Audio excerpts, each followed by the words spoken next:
comments and postlets, but we thought it would be easier to see it here. We talked about 5 main issues. One of them is the computational, maybe I'll start with, we were talking about practices and methods, and we heard 4 papers, and we found a lot of commonalities between the themes that emerged from them. So one of them was about the computational supports for abstraction, and we talked about the formalization, the pros and cons of formalization. Of course, there are many, we all like these abstractions, but are they useful? Can teachers use them? Can teachers and novices use them in the way that we want it designed for, and so on. And then when we talk about those supports, there is an issue whether you want to do this top-down or bottom-up, and that's the same issue of IMSLS versus the emerging patterns. Emerging patterns may be more useful to teachers because it comes from their practices, it comes from their language, it comes from their routines. We talked about the different types of abstractions, the patterns, principles, narratives, and there's always this question, the issue of do we need all these types of abstractions, or should we try to merge them into one type of abstraction? And then there was a very strong point about these tools that work within a socio-cultural context, and you can't take it out of them. So as much as we want to abstract, it's very much context-oriented, very much into how people use these ideas and abstractions and tools and so on. Another point, main thing, was understanding teachers' design processes. And here we have a lot of things going on. There was a lot about handling spontaneity. Maybe Yannis, you want to say a word about that? Yeah, it's part of what, how to capture what's going on during enactment, real time, sometimes in face-to-face sessions. And in these cases, the clear problem that was detected is how to detect, represent, and feedback the situation that emerged. Okay, so these are these emergent enactment improvisation situations. Other people call adaptive, flexible, or whatever. But fact it is, I design something, something happens. What goes on later? And another thing that has to do with the teachers and understanding the processes that they go through when they design with the tools that we provide them with is concretization and the need to support it. And when we say concretization, we mean teachers have many ideas about how to do things and how to design and so on. And sometimes when they come to create the screen, to draw what the screen looks like, we found that there are gaps between what they really want to do, their ideas about learning, and what they actually design. And concretization is a good way to enable teachers to see these gaps and to use those guidelines and abstractions to see how to overcome and how to minimize these gaps. And what we also said about that it's important, the importance of social frameworks. So all these abstractions and guidelines and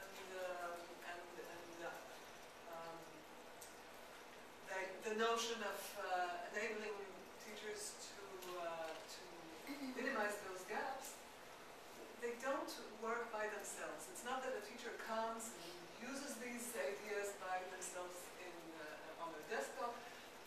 You need a workshop, you need a course, you need some kind of social workshop, and it's very dialogic. The role of improvisation. Oh, yeah. We said that we need to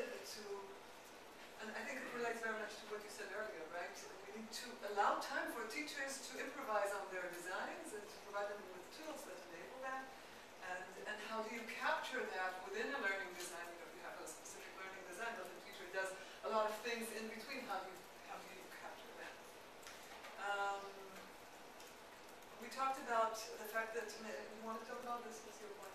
Is that well, that there are several phases that could be in which all these designs come in, but it is a classical pre-enactment phase where you design for something, but then you have to find out whether you deploy it on a Moodle, on paper, or in whatever, on what, especially which tools.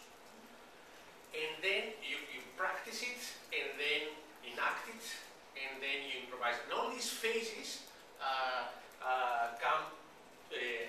very closely interrelated, and in many cases we have to not only to say that you design something, then you find out what happens, okay?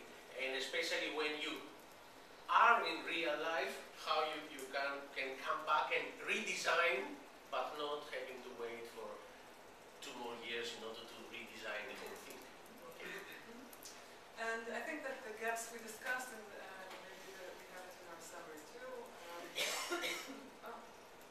should have went to the place. Teacher practices and technology support for that.